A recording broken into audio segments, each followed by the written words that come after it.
Hello, and welcome back to Golden Guys Who Eat Catfish at Golden Corral. I'm your host, Thenicholaspatten, alongside with my other host, Jason Harlow. Yo, how's it going? This is our second episode. Our first episode, you heard us talk about Halloween and the Cavs and the Grizzlies game.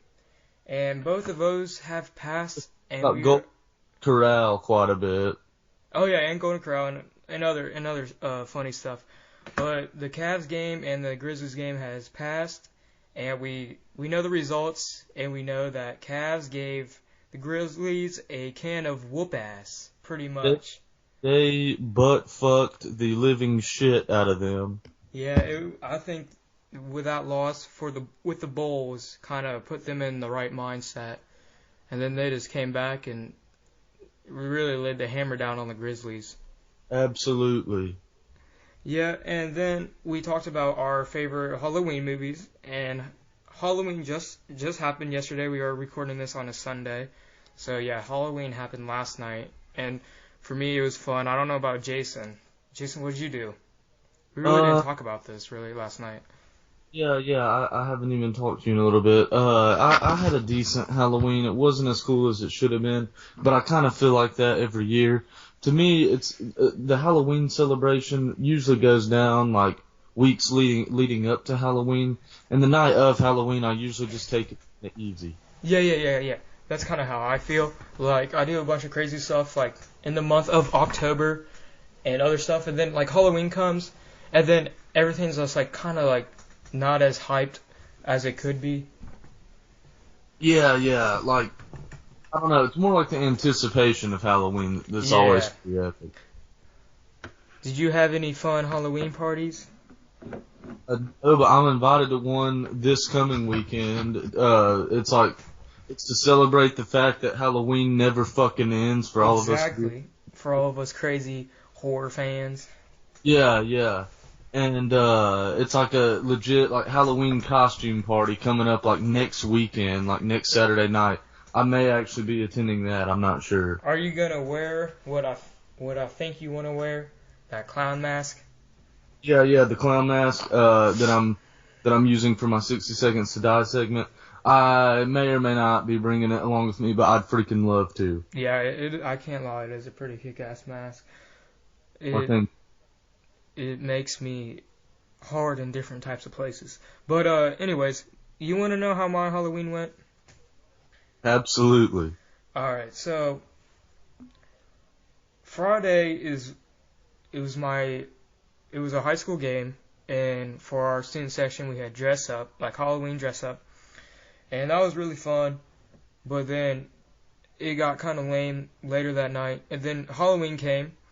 Saturday afternoon, I just really hung out with my family, and I just watched like fun, scary movies. I think I watched like a couple of the Screams. I watched Halloween 2 and Halloween 3 Season of the Witch, and then those are the movies I watch, I'm pretty sure. And then I like kind of passed out candy with these like college kids, which was really fun. And then since I'm under the age of 18, I do not want to say anything that I did that was illegal, just for purposes.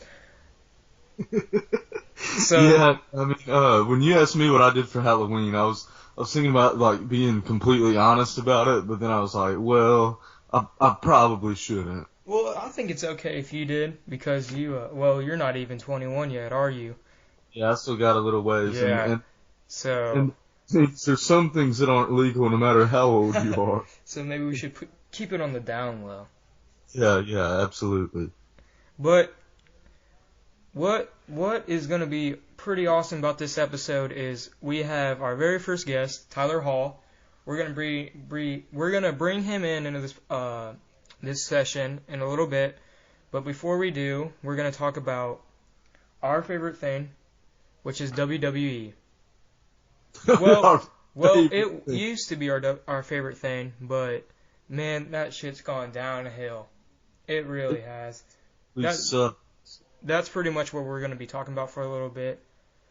Is just how crappy WWE has gotten and how fake it has gotten. and how PG it's gotten. It really has, to be honest. Like the whole PG era, like obviously now that they're marketing it towards the little kids, but now when you watch it, it is just some little kid shit. Yeah, I know what you're getting. Like, I mean, I didn't really watch that much WWE when I was little, but like now that I'm older, I've like seen a lot of the kick-ass stuff that has happened with like Ric Flair and all of them, and yeah, and comparing that to now, it is so much better than today's WWE, Oh yeah. SmackDown and Raw. It's hard to watch on TV. I never been to one live. I could go to one because Monday Night Raw is coming to Columbus, and I could go to that. It's probably gonna be fun, but I don't know the roster that would be there. Yeah, exactly. I mean, if it's like where they're filming like Monday Night Raw live, then that's good. But if it's like a house show, then screw that. Their house shows have been horrible. I went to a couple like probably about like 5 or 6 years ago, and I remember wanting to think like, oh, this will be pretty fun, and it was like an absolute joke. And then I went to Raw last year before WrestleMania. And that was when they did the big Occupy Raw segment with Oh Daniel yeah, Bryan. Occupy Raw. Yeah.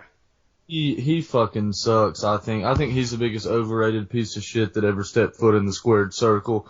The dude has a beard. He's just a big, goofy ass I say big, I mean he's a little goofy ass motherfucker. Nowadays the guys, they just aren't as good as they used to be at all. I like, the only guys now that I think are decent are Seth Rollins and Roman Reigns. Yeah, those two. Yeah, I do like the. I don't know. Do you like the Wyatt family? I just really like their badass introduction when they come in.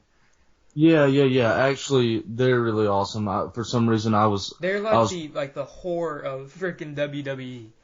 yeah, exactly. And like, They're like the crazy ass people.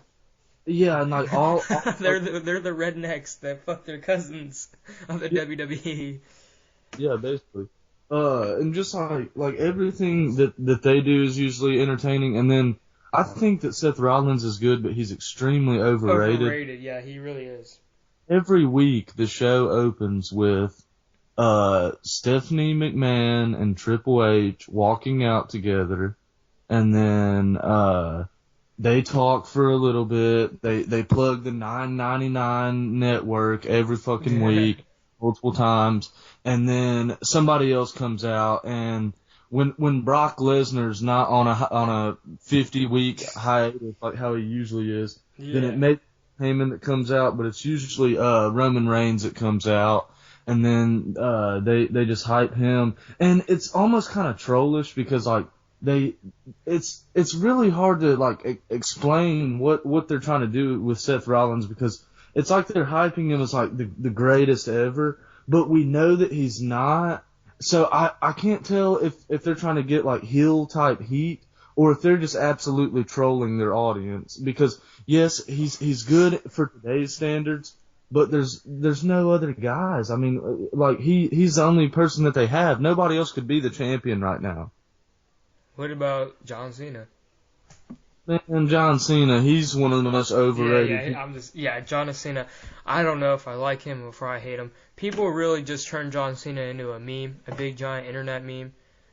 Nobody can really take anything he does seriously. Yeah.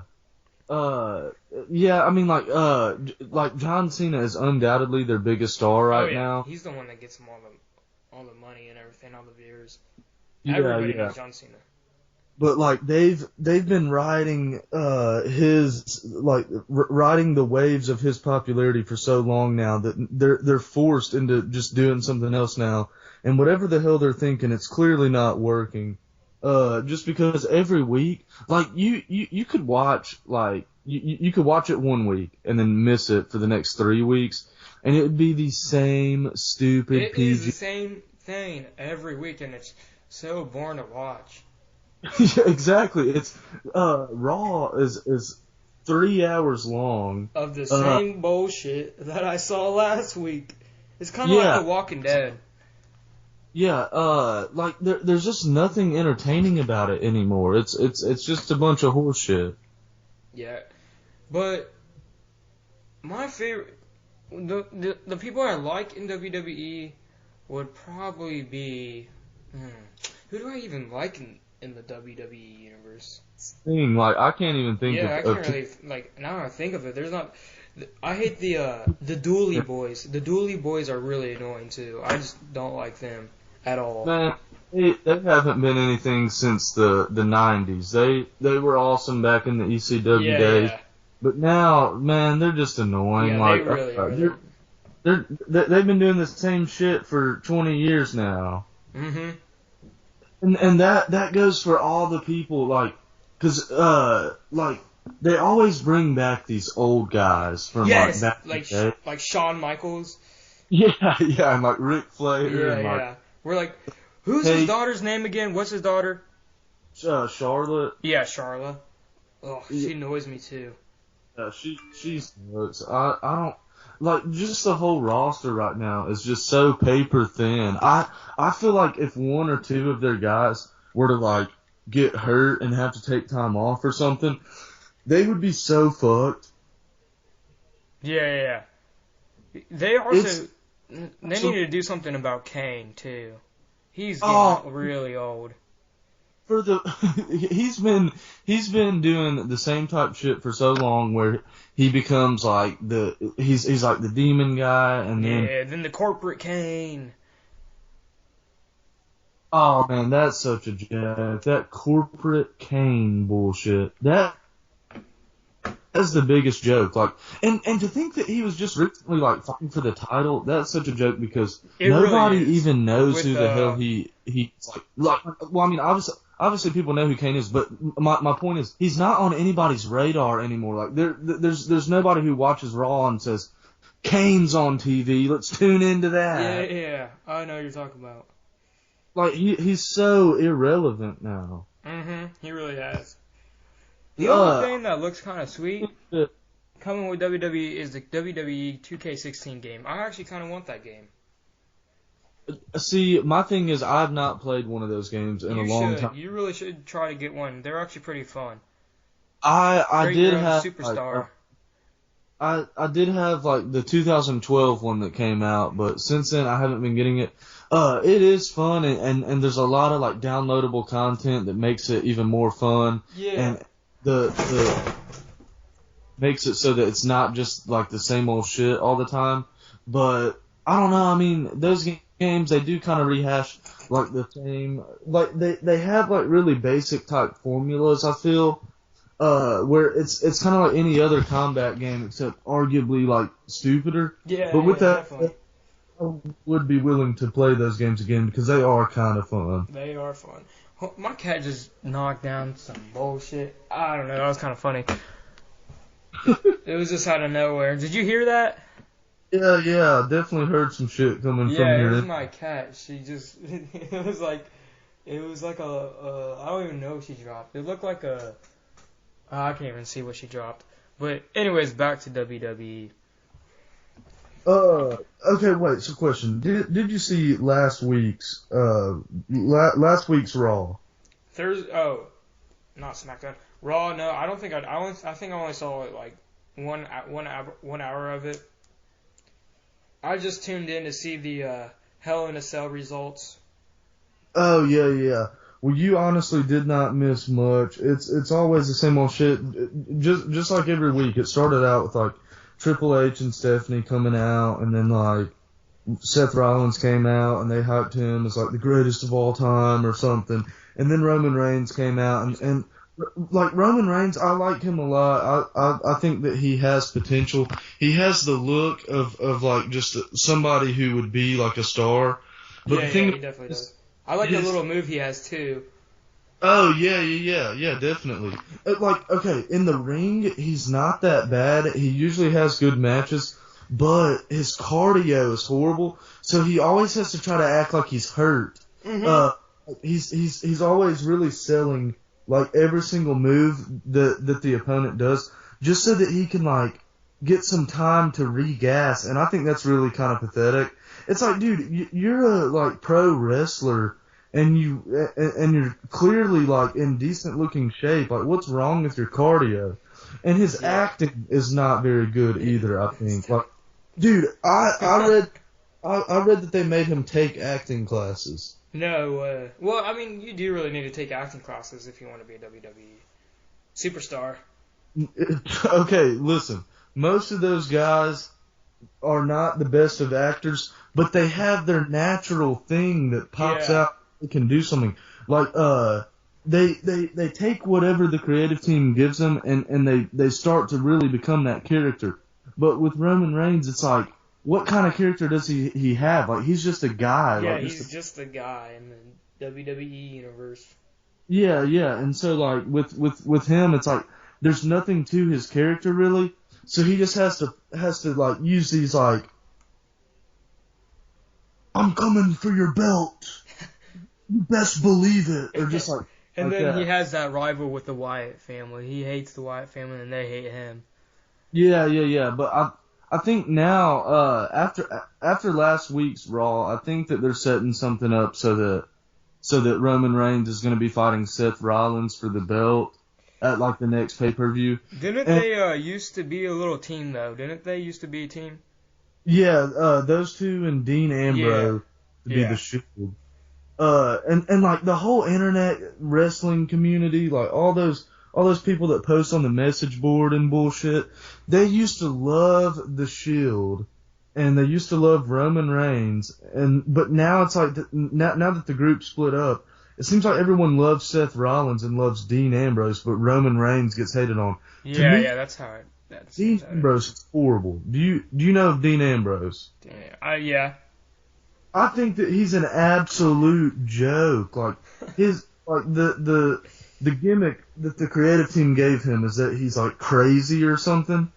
But oh my god, like his promos are terrible. Just like the way he talks is horrible. He's just a Brian Pillman ripoff, and it's horrible. I think that he's one of the worst. The whole roster is just so terrible right now. Yeah. Dean Ambrose, he's a jerk off. He definitely is. Dude, he absolutely sucks. He's a fucking tool. The most overrated. Yeah, I know who you're talking about now. I do want to talk about the Hell in the Cell. I mean, I am kind of pleased with the results. Did you see any of the Hell in the Cell action? Yeah, I don't really know how it all went down, but I do know like the Wyatt family ended up attacking Undertaker or something. Yeah, because I think somebody helped Brock Lesnar with taking him down. Yeah, I think like the Wyatt family came out and attacked the Undertaker, and then also I know that Alberto Del Rio came back. Yeah, that's what I really liked, that they didn't have John Cena winning, and they had him losing. Yeah, I'm glad. They hyped it as like a mystery opponent, and I don't think that like anybody really knew that it was going to be Alberto Del Rio coming back from. Yeah, I didn't think that either. But yeah, he came back. He absolutely sucks. So I don't him, but he's just like the rest of the roster, where they've been playing the exact same character for so long now that it's just gotten so stale. Like he's kind of like all the rest of their guys, like John Cena and Roman Reigns and Seth Rollins and Dean Ambrose, where it's like your character has not changed since the very second that you have ever appeared on screen. And so, quite frankly, like people are really losing interest in you. You know who I really think is kind of goofy? Who? I think I already told you this, but Neville. Neville is such a little goofy character. Oh God, yeah, that's some goofy bullshit. Yeah, he's something else. He looks like a Neville, definitely. The shit he does in the ring is really incredible. You do have to give him some credit for that, but I think that he's like really overrated. I know the whole internet wrestling community like just absolutely loves him. Way before he got called up to the main roster, everybody was tripping out on him. And also, speaking of which, do you know anything about NXT? NXT. I'm pretty sure you've told me some things about it. NXT. NXT. It's the development system of WWE, and the Okay. thing is, there's all these guys on it that actually are really talented, but the thing is, you have to pay $9.99 to watch it on the WWE network, and that just makes no sense because it's like, Because they're nothing really special. well, yeah, and I mean, you're paying $9.99 to see guys who you know are just going to get called up to the main roster just to get shat on, Yeah. and once they make it to the main roster, they're probably like not even going to do a whole lot, and it's like the whole thing it defeats the purpose of itself because it's like you're paying $9.99 to a company who's going to promote to see guys who are going to be promoted by that company to then just end up getting pushed back down. So like NXT, I understand why people like it, especially they put on like these amazing shows, and like they always do have a really stacked roster, but man, screw NXT. I would never pay $9.99 to see that. That's really some bullshit. I wouldn't do that. The only $9.99 I'm paying for is for something I can't say on this podcast. The only $9.99 I'll pay is maybe if it's like a Brazzers. Yeah, exactly. Yeah. Unless it's a Brazzers yearly subscription monthly. Yeah, You have to pay yeah. monthly for that shit. Alright, well, something I was wondering, when the hell are we gonna have Tyler on board with this? On board of our podcast or on board with our conversation of WWE? Basically, when the hell are we getting him on here, period? Right, we're at the 23-minute mark. I was thinking about we can do it in a couple minutes. So yeah, you would just want to add him in the call right now? Yeah, I mean, I guess so. I don't see why we wouldn't, and I'd honestly love to hear what he has to say. Well, actually, before we bring him on, what about we explain to everybody, what Drips is all about? Okay. You know more about it. Basically, you and Tyler just told me about like my role in this. Like you guys sent me some stills in the teaser, and I seen the Kickstarter and everything. But you really know more about it because yeah. So I think you can tell more. I can maybe go over my role maybe. Alright, yeah. Okay, so basically, this man, there's this project called 60 Seconds to Die that I got on board with. I'm doing a clown segment. There's 70-something segments. They each last a minute long. And there's a lot of talented people that are doing it as well. And somehow this guy named Tyler Hall, who is 18 and he's a very talented horror director, he got on board for 60 Seconds to Die. And then he and I kind of just started talking because we're like the two young guns of the squad. He's 18, I'm 20, and then everybody else is like older than that. And then there's some guys who are old as shit. But anyway, so we're the young guys, so we naturally just kind of started speaking and stuff. And he told me about this project called Drips, and it sounded really freaking awesome. And he's launched a Kickstarter campaign for it, and I've come on board as a producer. I'm helping us with the campaign and raising money, and I'm going to be working on set. And along with me, I brought a talented friend of mine along, and his name is Thenicholaspatten. And hopefully you are going to bring. I say hopefully, but more like I absolutely know that you will bring a lot of life to this character. Yeah, definitely. Once he still needs to send that damn script over to me. Once he's on this fucking podcast, I'm gonna scream at him because I've been telling him to send me the script for so long now, and he's got to send me the contract to sign, and for my parents and everything. So yes, he needs to get his shit straight and let me start getting ready for this role, because I know this project is going to be huge, and I really want to bring the best I can with it. Awesome. See, I absolutely love to hear that.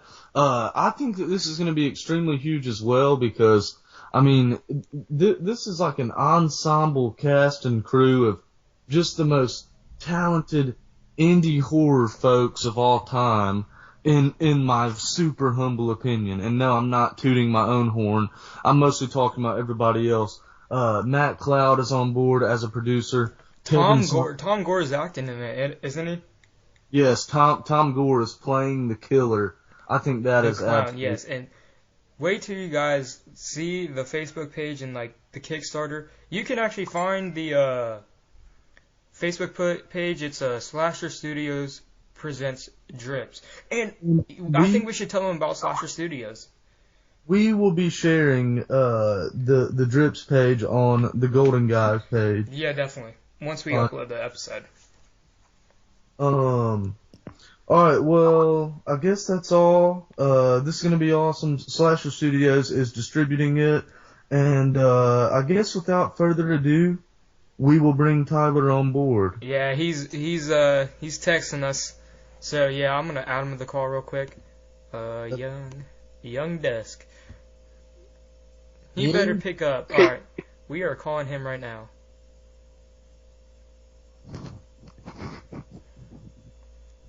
Come on, Tyler. Tyler, are you there? Hey, what's going on? Hey, hey, say hello to our listeners. Hey, what's going on, guys? We just got done talking about just a little information we know about Drips. Oh, great. I told them about a little about my role, Peter, and like we told them about the cast, and so we brought you on because we're all a great big family, and we would like you just to introduce yourself. Okay, great. All right, I guess I'll start with my name. My name's Tyler Hall. I'm 18 years old, and here shortly I'll be directing my first feature film entitled Drips, and I'm really excited for that. So if you don't mind, could you give us a brief overview of like the plot? Yeah, the plot surrounding three best friends, Paul, Grace, and Emily, and they're getting ready to start their senior year in high school, and it's based around the fall season, so Halloween is just in a few weeks, and they are not aware of the main antagonist in their town, Drips. He's a clown, and they're not aware of his presence in the town yet, but they shortly will. So there's your little spiel in the film. Awesome. And so you wrote this alongside Tom Gore, who's actually going to be playing the killer clown himself. Explain to us how awesome it is to have somebody like Tom on board for this project. Oh yeah, he's been a great help. Initially I came up with the short script, seeked out some help, talked to Matt Cloud and Tom Gore, and Tom's been such a great help helping me write the film. He's came up with some awesome scenes and some great death scenes for everyone to enjoy. But yeah, Tom is a huge help and pretty much a blessing on this project. Okay, but how did you get Slasher Studios along with you? Oh yeah, let's talk about Slasher Studios. Yeah, basically I've been a huge fan of Slasher Studios since Don't Go to the Reunion, and everybody's been waiting for Dismembering Christmas, so that's out now, so check that out if you haven't already. But Dismembering Christmas, as that was coming out, I was following their Instagram page, Slasher Studios Instagram page, and I reached out to Kevin through the Slasher Studios Facebook page, and basically just gave him a huge message talking about Drips, and he was so on board with the idea. He told me to send him in the script. I sent him in the short script. He said this could really work as a feature, and I believe it'll be Slasher Studios' next big thing. So with those kind words, I took on the project of basically, getting it as a feature film and finishing it as that. So that's when I started talking to Tom Gore, and everything just kind of fell into place. That's pretty awesome. Yeah, it's been a crazy ride. That's yeah, definitely. Kevin is extremely awesome. I'm obviously excited to be on board anyway, but with Kevin on board, I think that this thing has potential to be fucking awesome. And also, we got Matt Cloud, Tom Gore, we've already said him, Thenicholaspatten, a tremendous actor, and then like Matt, isn't he acting in the film as well? Yes, Matt's character will be not revealed at this moment, but he will be playing a cop in the film as a nice cameo for him. That is absolutely awesome. This whole squad is just extremely talented, and I think that this is like the perfect blend of indie horror folk. I totally agree. Me too. But Tyler, I think you should tell us some more about your character Grace. Okay, yeah. Grace, she's in a hard struggle in her life right now. She's trying to get into college, so she's really worried about that. Her mom's pressuring her, and telling her to apply to colleges, and she just doesn't really want to. She's an artist. She wants to settle down in her hometown and just make art. But her mom is definitely pressuring her into doing something more. So Grace is aggravated at that point. She's having this awful, tremendous struggle in her life. So at this point in her life, she is not in the best mindset. So with everything going on with drips and stuff, it's just a tremendous struggle for her. So she's a struggling character, and she doesn't know where her life is going to take her at this point. What about the hold on, sorry Jason, but tell us about the actress playing her. Yeah, Maya Rennick is playing the lead role as Grace. She's been in many dramas around locally in Luray. I cast her locally because she's a great friend of mine, and she's just a tremendous actor. And I believe that she can offer something that many actors can't, and that's just a presence on screen. When we shot the teaser, she was amazing, and we just took a great liking to her, and we cast her as the lead. And I think her look really fits this film. Mm-hmm. And along with just her tremendous talent and presence on set, she's a great person to have around on set. Right on. Ow! And is there anything you can tell us about the character that Nick will be playing? Yeah, Nick will be playing Paul. That's his name. Paul. Jason, his name's Paul. Nick. I think, Nick, you said Peter earlier. Yeah, I did. Yeah. As Paul goes, Paul is a very widely used name in the horror in the horror genre. So when I picked the name Paul, I didn't really have that in mind, but I have learned though that Paul is a very widely used name. Anyway, yeah, Paul's character, he's a goofy guy. He's just best friends with Grace and Emily since they were younger in school.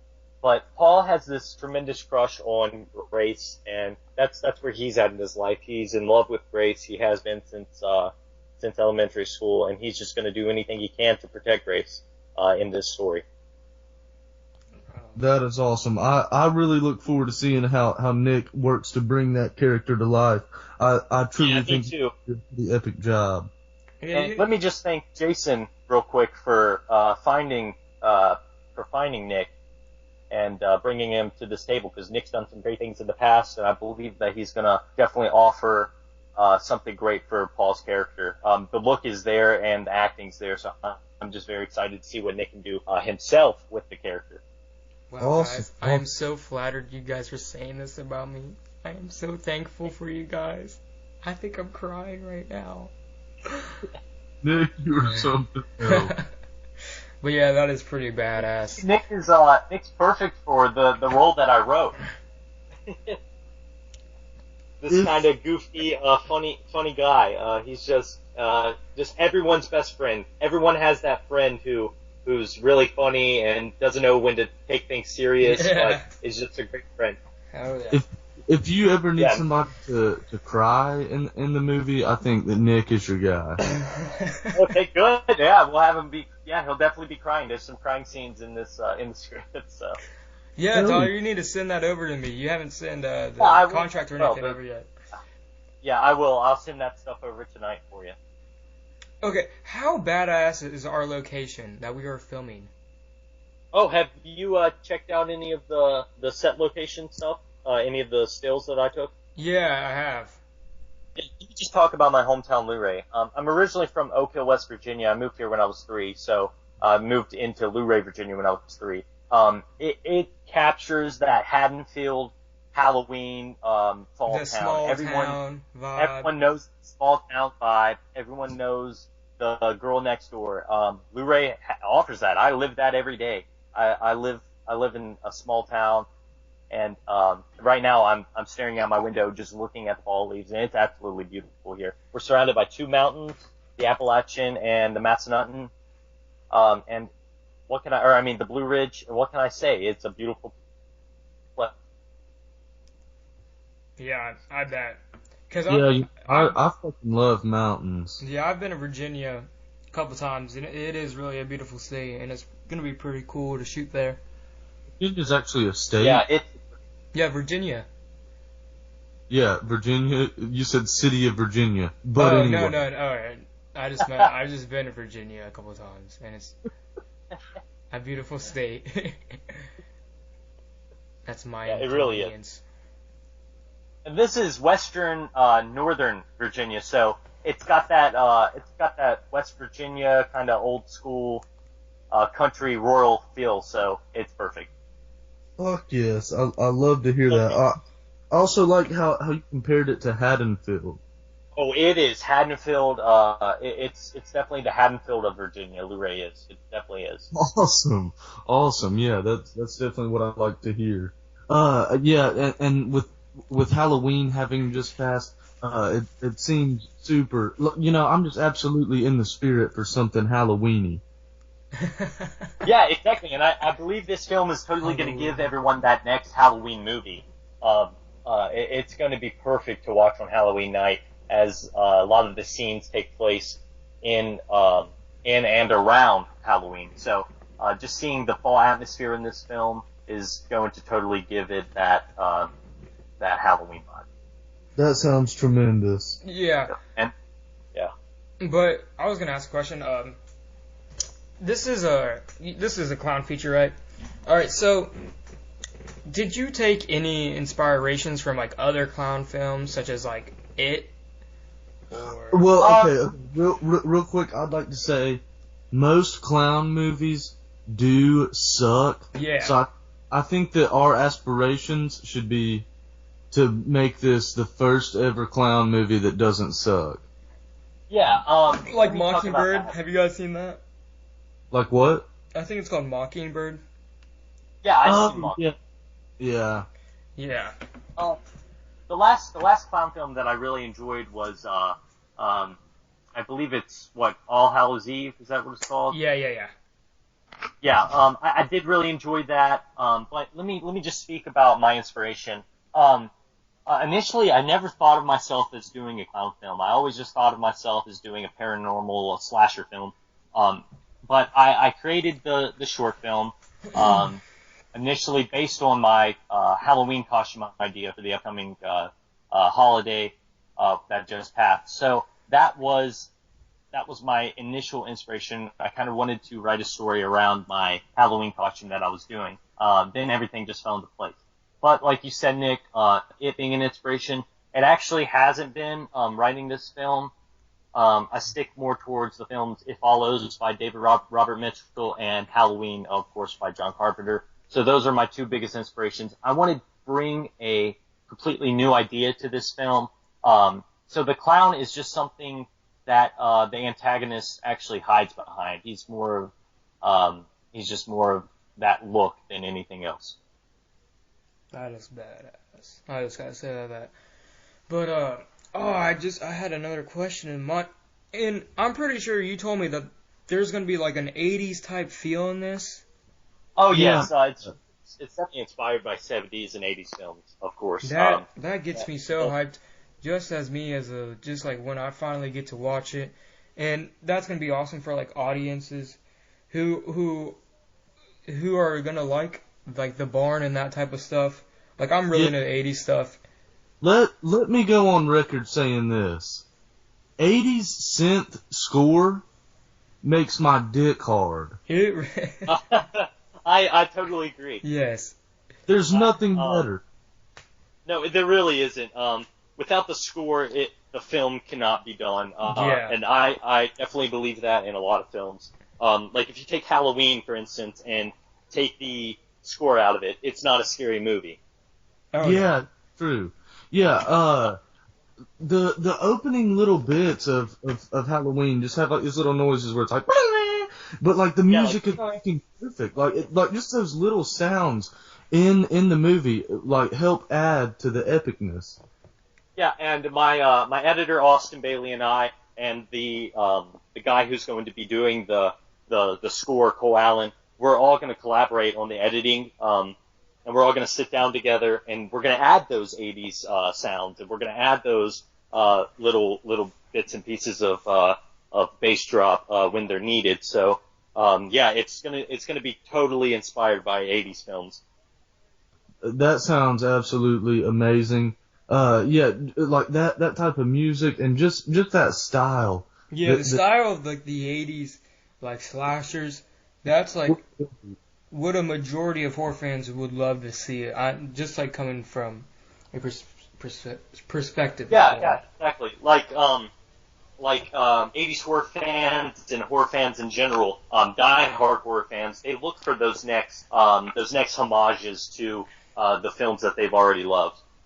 Yeah, and like it's just like quite frankly, I feel like people are so tired of these stupid paranormal movies where exactly open preach or like it, hallelujah, baby.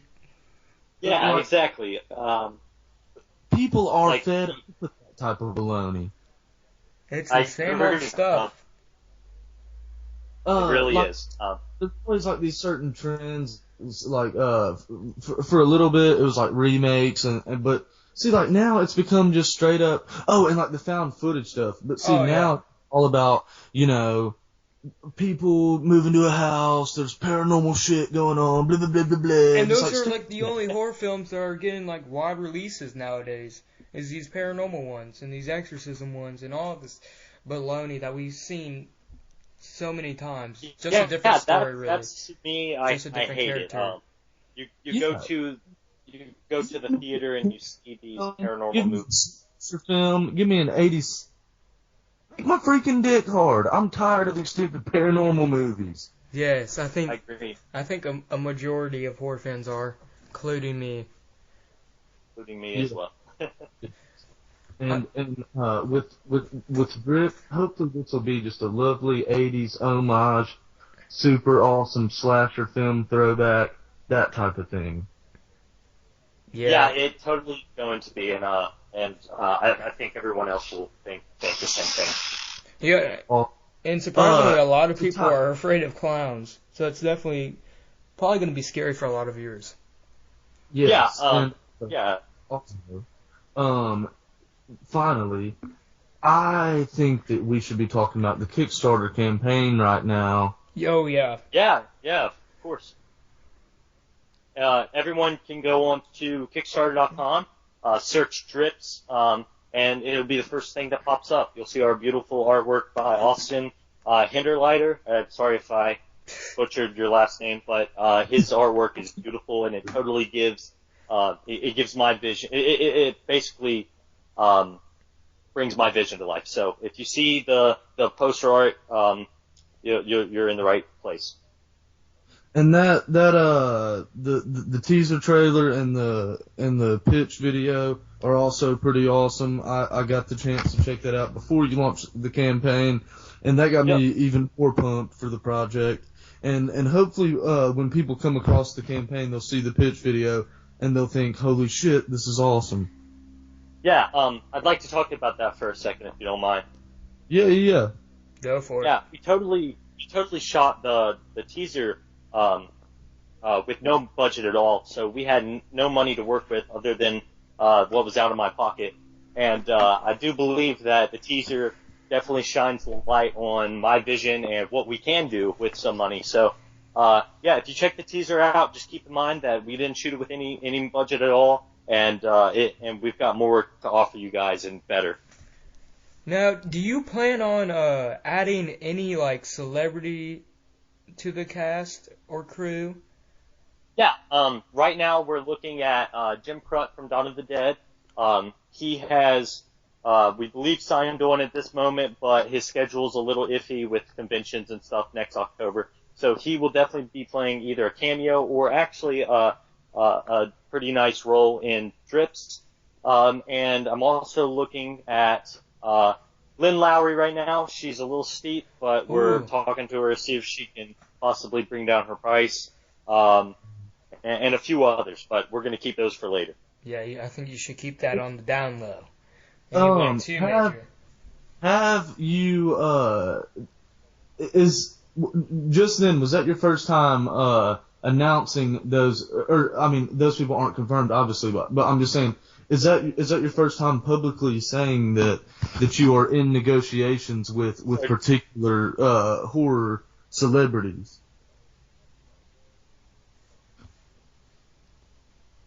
Yeah, publicly, yes. This will be the first time that we've definitely announced that. There'll be more celebrities involved in this campaign, but as of right now, we're a little ways away from production, so we're just trying to get our all of our eggs in a basket right now.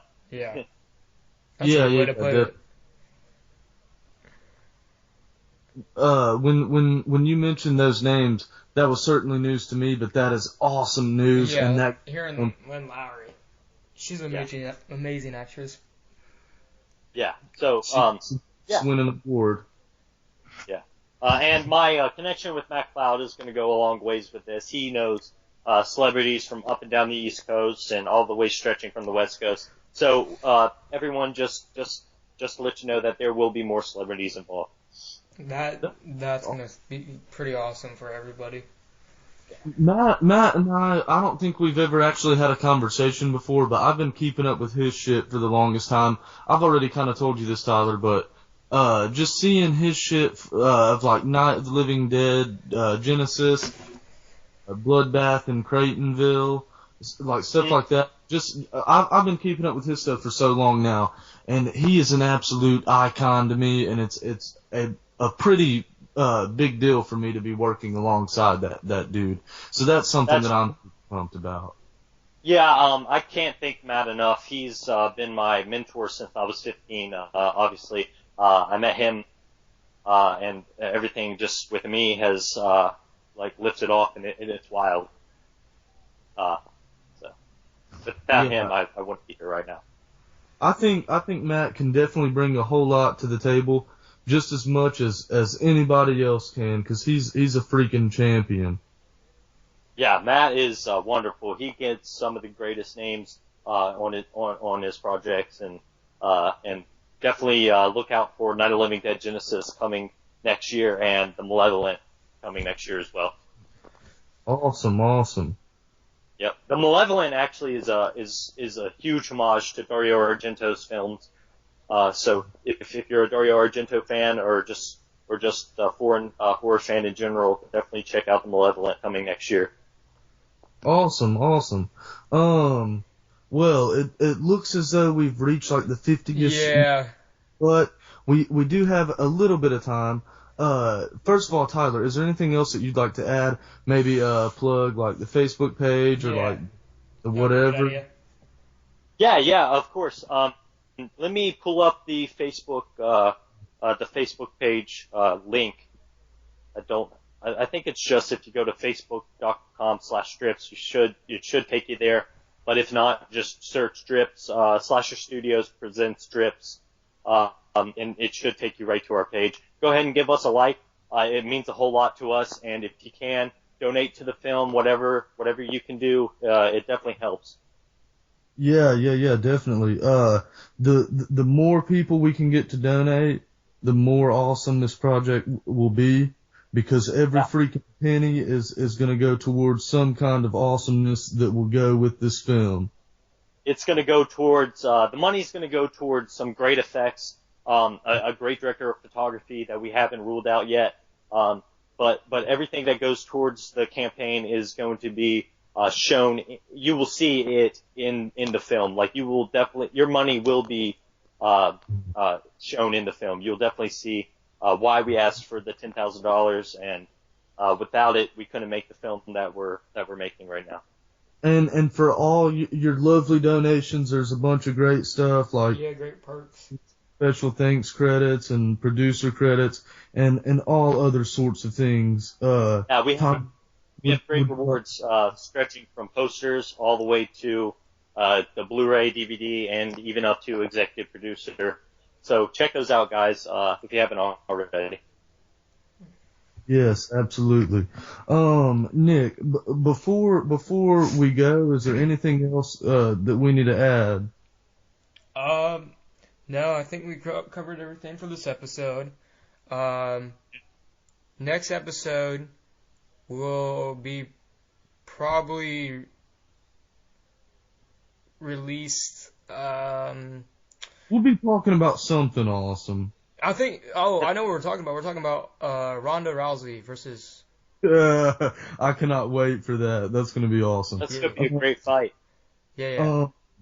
Wait. Okay, hold on. Before we leave, let me ask you guys: when y'all hear the word dingleberry, what is the first thing you think of? Nick, would you like to go first? Dingleberry. The first thing that comes to my mind is. Is a dog running around with little shits still in their hairs on their butthole. That's what I think of a dingleberry. I think of what is it? Do you have anything you'd like to add to the dingleberry conversation? Yeah, the thing I think of most when I hear dingleberry is a great photo taken at a West Virginia University football game. We had two players on, I believe, the defensive line. One's last name was Dingle and the other was Berry, and they sat next to each other on the bench all season. So, yeah. And someone took a picture of it. See, personally, when I hear dingleberry, I just think of, just shit clogging up your ass hair. Yeah. That is true.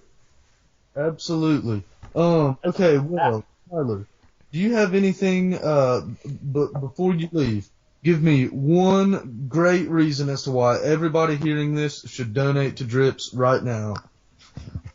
Because Drips will be a horror film like you've never seen before. It's going to be the modern great, I believe. It's going to be the next Halloween. That's why you should donate to Drips. I absolutely love that. That is a great statement right there. That is a bold statement, and that's what we love. That's freaking awesome. Yeah. Hey, go big or go home. That's how I always believe. I'm 18. I'm doing this, and hey, you got to start somewhere. Yeah, you got to rock out with your cock out. That's what my mom says. Definitely, yes. Take it from Nick's mom. You got to rock out with your cock out. All right, everybody. Thanks for tuning in to our second episode of Golden Guys Who Eat Catfish at Golden Corral. And Tyler, thanks again for joining us. Yes, thank you, Tyler, for coming on. Hey, thank you guys. I appreciate it. It was great having me. Thank you so much. No problem. We'll see you in a week. Goodbye. All right. Bye-bye. See you later.